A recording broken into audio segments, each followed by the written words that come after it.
Welcome back to another episode of Tales from the Cartridge Bedtime Stories. Tonight, we jump into Remote Stadium with two opposing Pokémon teams desperate to win against the other. In our tale, focusing on Pokémon Unite. So sit back, relax, and enjoy this video game story as you fall into a deep sleep. Enjoy.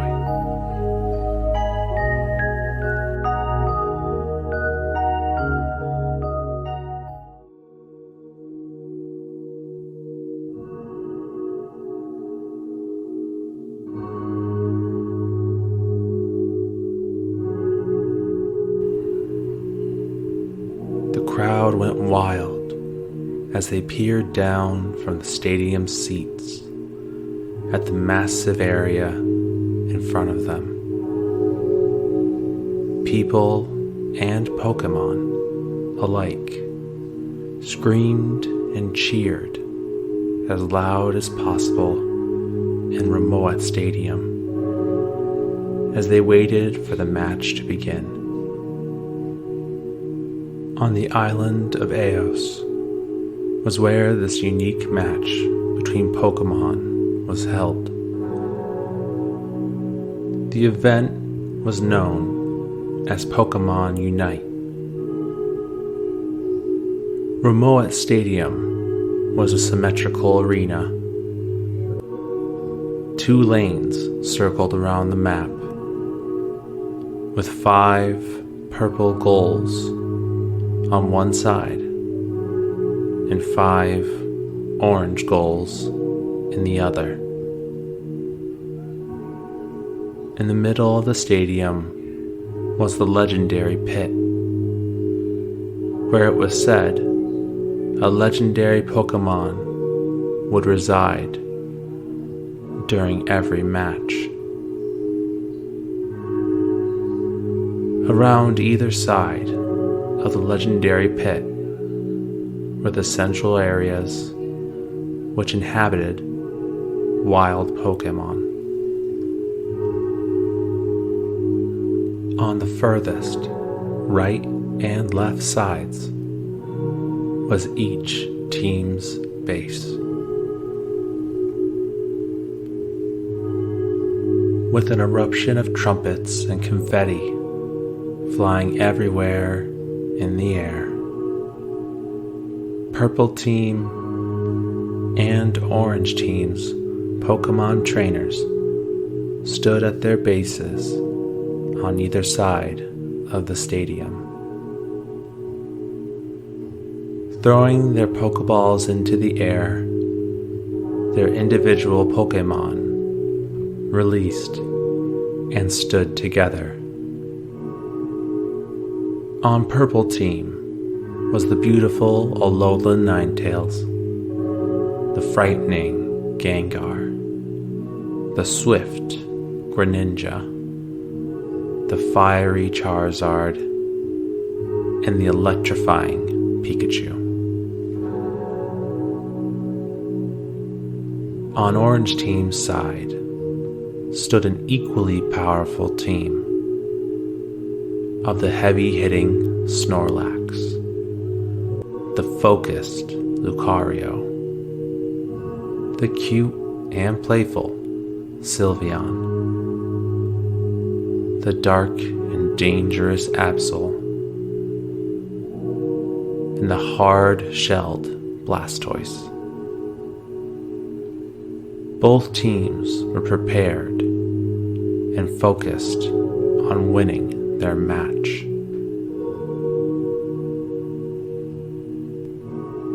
The Pokémon on either side prepared as they waited for the signal. The stadium's roars quieted to a hush as everyone waited. As the starting bell rang out, signaling the beginning of the match. Both sides ran out of their bases and down either one of their lanes. Wild Pokémon roamed the stadium as each team split up and traveled down their lanes.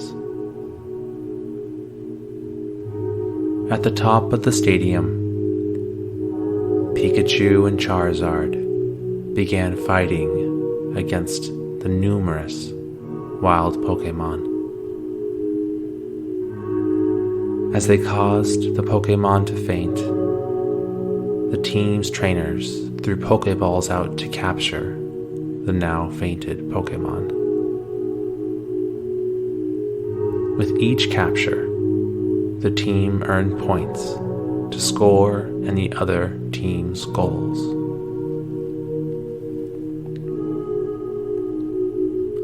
As the duo continued to fight, the orange team's Absol and Blastoise appeared on the opposite side.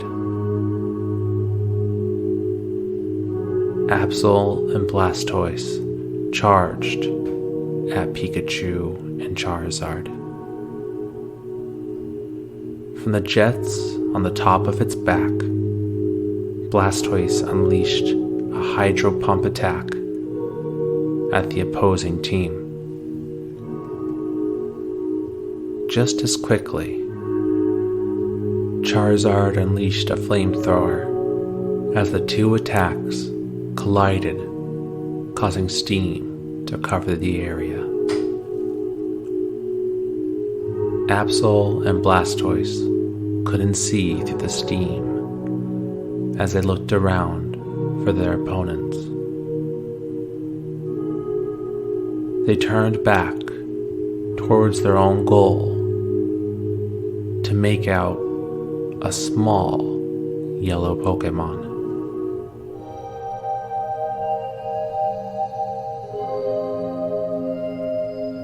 They realized too late as the quick Pikachu had made it to the orange team's goal as it jumped into the air and slammed all of the points it had into the goal, causing it to disappear. Absol and Blastoise grunted in frustration as they continued to fight against Pikachu and Charizard.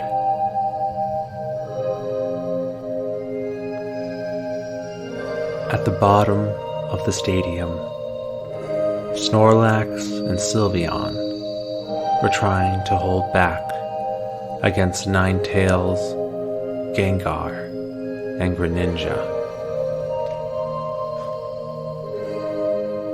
Sylveon used Hyper Voice, trying to push back the purple team.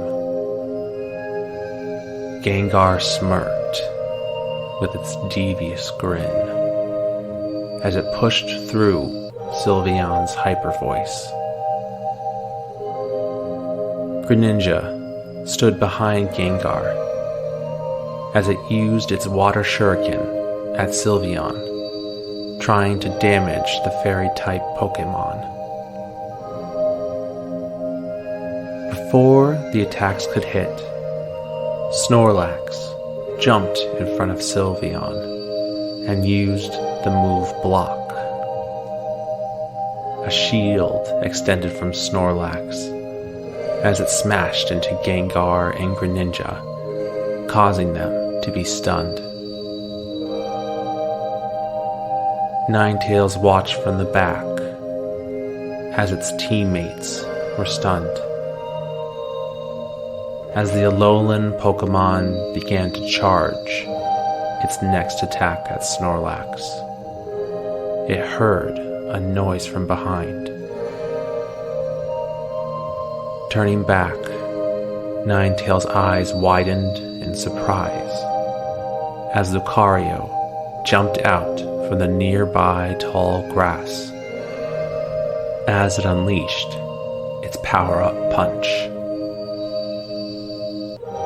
The punches landed into Ninetales, causing it to faint for a short time. Lucario didn't stop as it continued forward with the stunned Gengar and Greninja. Lucario, Sylveon, and Snorlax attacked as one on the stunned purple team, causing the Pokémon to faint.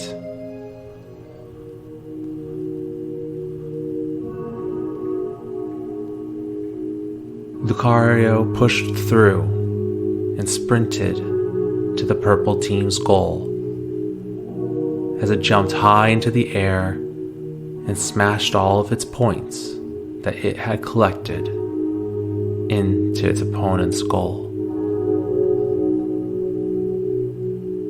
Lucario landed on the ground and looked back at its teammates.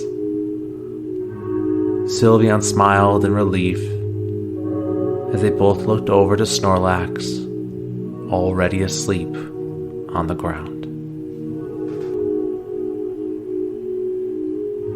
The battles continued to rage on as more goals continued to be made. The fainted Pokémon quickly healed and re-entered into the match. Time was running out as both sides were neck and neck with their points. As the last few minutes ran across the clock, an alarm went off over the stadium speakers. Each Pokémon stopped and gazed over towards the center of the stadium. A powerful screech flew across the battlefield, causing all Pokémon to stop in their tracks.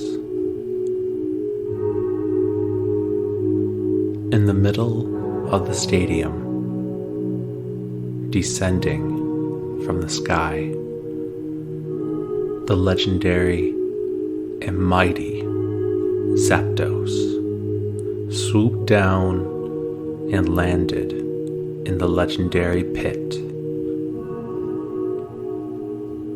Both orange and purple team stopped their fighting and dashed to fight Zapdos. Surprisingly, Team Orange's Snorlax seemed to make it first to fight Zapdos. He quickly waddled through the tall grass to begin fighting the legendary Pokémon. But before he can get his chance, Team Purple's Greninja and Gengar left from their hiding spots in the tall grass and attacked Snorlax, causing the large Pokémon to faint.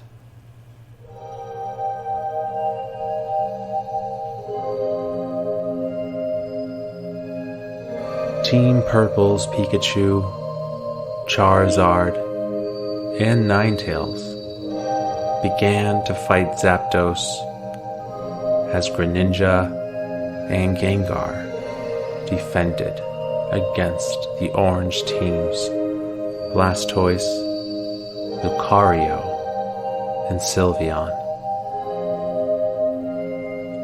Greninja used Surf as Gengar shot forward a Shadow Ball at their foes, trying desperately to hold the orange team back long enough for Zapdos to fall.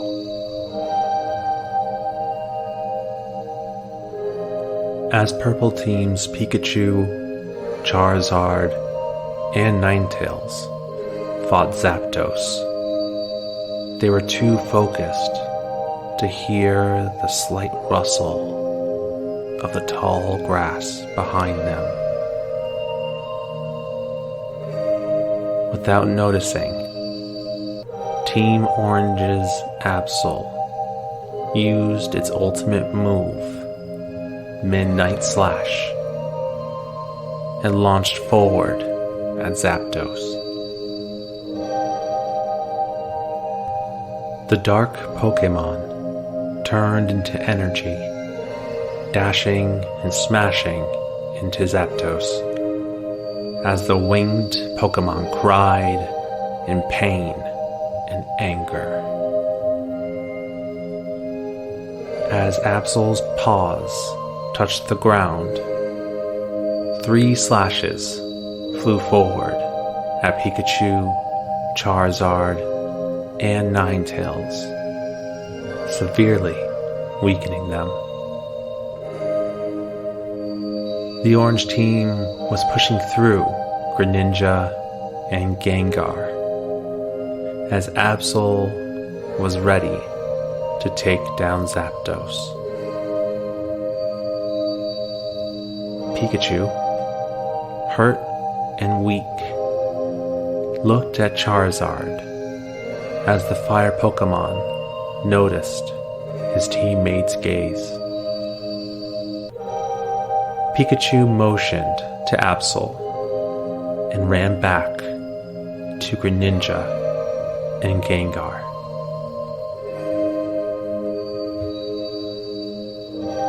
Charizard, fatigued but still strong, flew with all of his might and grabbed Absol before flying high into the sky. Absol struggled to break free, but Charizard's grip was too strong. As the fire Pokémon reached the apex of his flight, he twisted in the air and dropped down to the ground. Absol continued to struggle, but it was no use, as Charizard used his ultimate move, Seismic Slam, crashing Absol into the ground and knocking the Dark-type Pokémon out.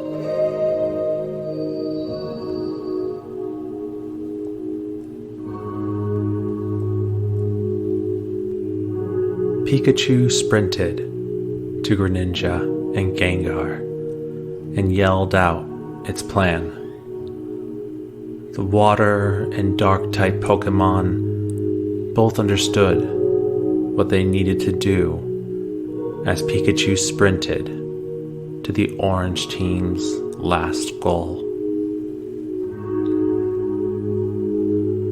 Greninja turned and leapt high towards Zapdos as he began to build a water shuriken in his hand.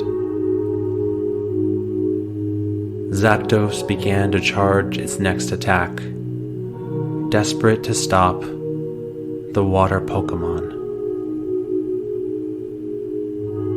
As Zapdos charged, snow began to fall as the legendary electric-type Pokémon noticed that the Alolan Ninetales was using its ultimate move, Snow Globe, to freeze the surrounding area. Zapdos' charging slowed as it desperately tried to unleash its attack. Greninja lifted his hand as the water shuriken it held grew 10 times its size.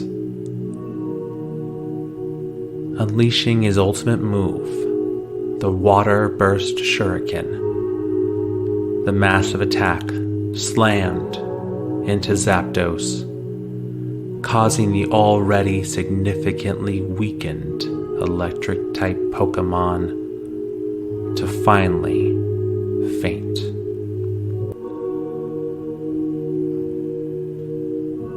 Orange Team's Blastoise, Lucario, and Sylveon had just pushed through the now fainted Gengar as they watched Zapdos fall to the ground.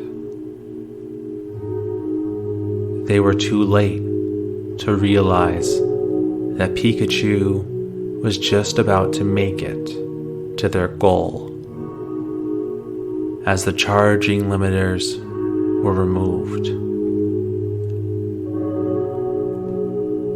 With Zapdos fainting to the purple team, they did not need to charge their goals against the orange team. The Pokemon of Orange Team ran as hard as they could to catch up to Pikachu, but it was too late. As the quick electric-type Pokemon jumped high into the air and landed the final goal needed for Purple Team to win.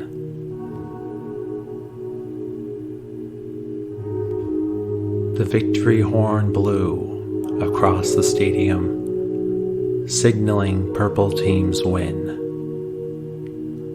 All the Pokemon from both teams lined up and high-fived one another. Trainers spoke to one another as the Pokemon followed suit. Blastoise and Greninja chatted as Snorlax and Charizard slept comfortably next to one another. Pikachu, Absol, and Gengar laughed with one another as Lucario sat peacefully with Ninetales and Sylveon. Win or lose, everyone felt accomplished with what they had done. The crowd cheered in support of all of the competitors as the applause could be heard from miles off of Eos Island. The end.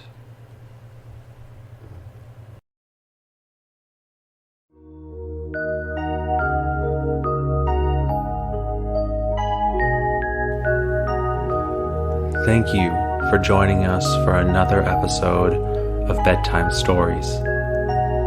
Please let us know what you think of our bedtime stories on our social media or emailing us at talesfromthecartridge@gmail.com with all the E's being threes. We'd love to know what you like, don't like, and the stories you'd like us to cover next. But for now, we hope you're sleeping well, and we will see you in the next episode. Good night.